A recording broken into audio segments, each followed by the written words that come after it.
Well, hello everybody, it's Dr. Drake 63 here again today. Welcome you to the workshop.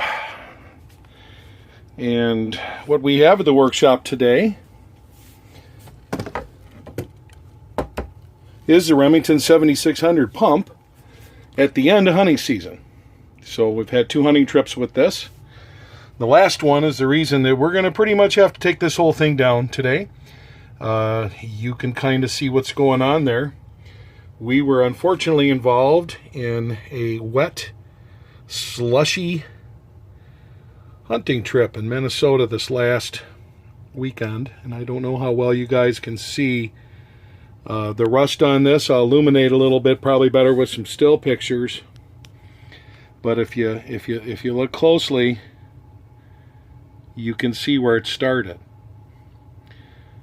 So unfortunately, I had this leaned against something. It fell over in a slush puddle. You can see right there some rust. So we can assume we're going to have problems on the internals as well. What does that mean? That means we're taking this gun completely down. I am going to take the scope off. I have plans to turn this into a shorter barrel brush gun.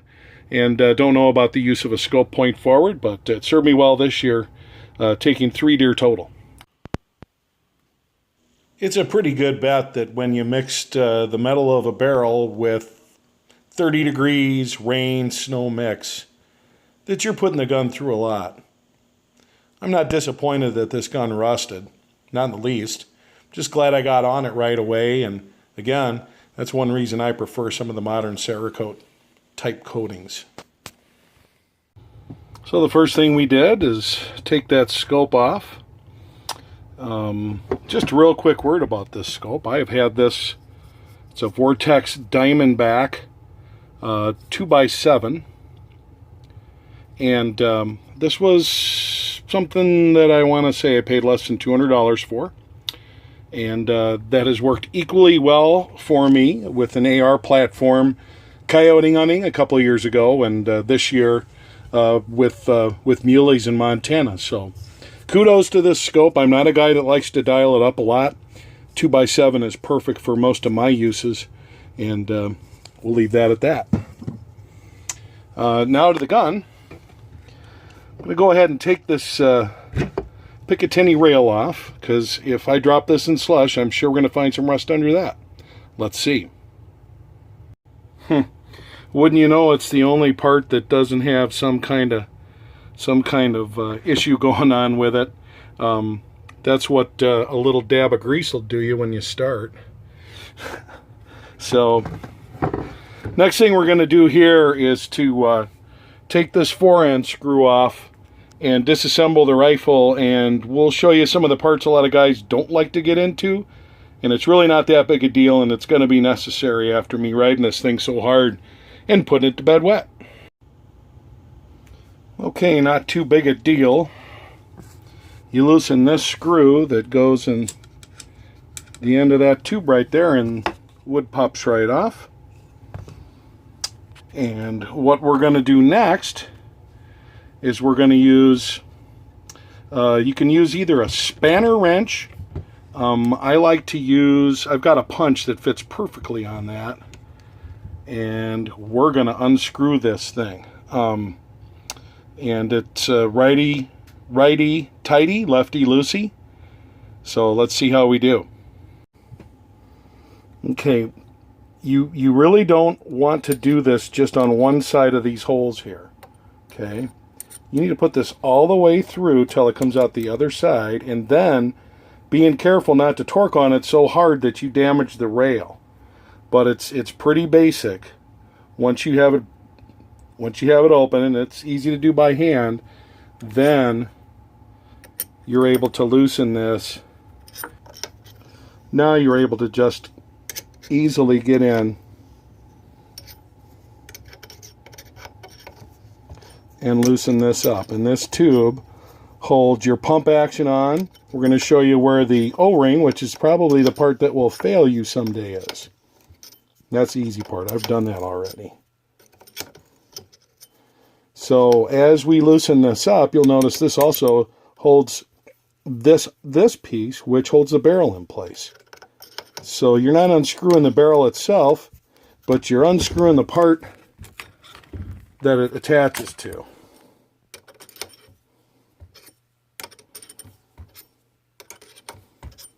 As you get real close, I don't know if you can see right in here, I'll zoom in. You see that's threaded right there. And so it's what I'm going to keep turning, taking my time until we have it loose. And judging by some of the rust I'm seeing on this particular piece, I'm awfully glad we're taking it down, because I like this rifle and I would like to have it a long time.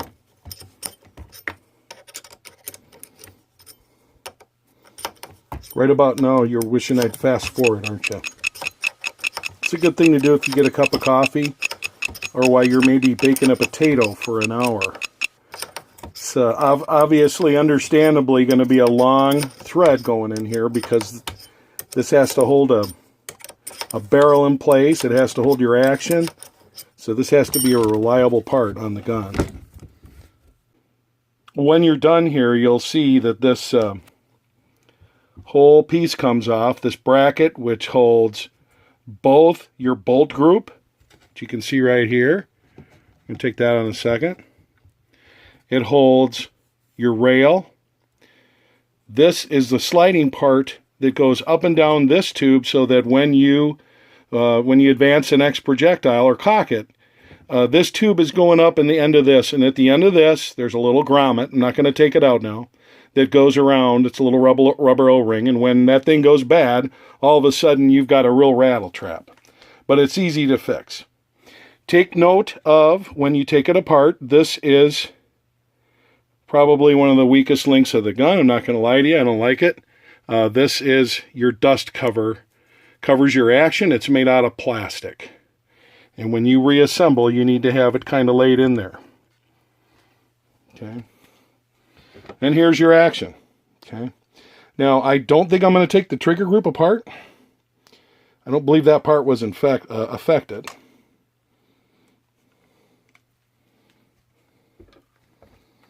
So there you go.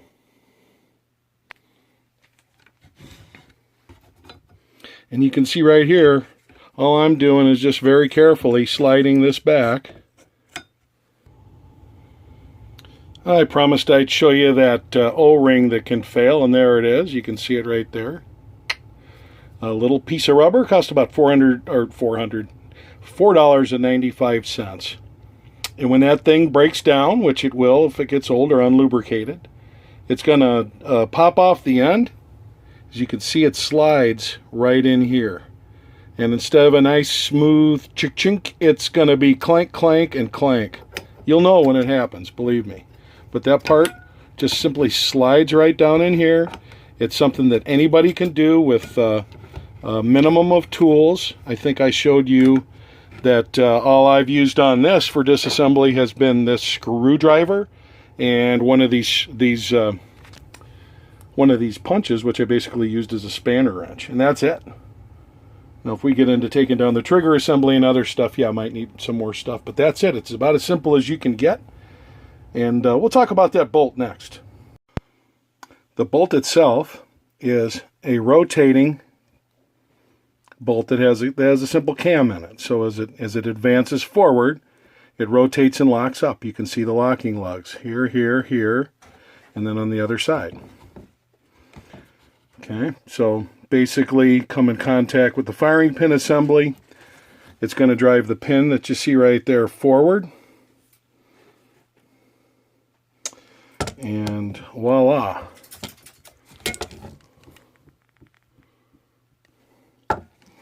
Okay, now how does this compare to semi-automatics like the rotating locking bolt assembly on an AR or on an AK? Well, it does the same thing. They are all kind of taken off the M1 carbine, by the way. So credit where credit is due. But as you look at this right here, this is pretty fragile stuff. Okay, this is not a military grade semi-auto type of bolt. Okay, so It's not going to last 20,000 rounds, but then again, who's going to shoot 20,000 rounds of .308 through a pump action hunting rifle? So that's kind of the overview there. And we're going to, having taken a look at this, the grease is still intact, and don't think we're going to need to do a lot of lube on that. The barrel and receiver is where the rust mostly accumulated, and we're going to be able to eradicate that, at least for this year. Okay, so here she is with the iron sights reinstalled, and we have been able to restore her pretty much to her former state of shiny and black. As much as I love blued steel and wood, for the kind of conditions that I hunted with in this gun, synthetic and Cerakote or painted finish would probably be a little bit more suitable, but a little bit of lube and wipe down and voila, there you go. So it's really glad to see that where we had that rust earlier, now we're looking at that was just pretty much surface rust, and that's going to be a better situation. So that's basically my takedown of the Remington 7600, barring taking out the trigger group and replacing it, which is something I might do. I still think I might want to put a peep sight farther back to increase the sight radius. At the same time, I'd like to take some length off this barrel and make it a true brush gun, because I think it would be super suitable for that. Anyway, thanks for checking out this video. This is Dr. Drake 63 saying have a great day. Remember, support the National Rifle Association.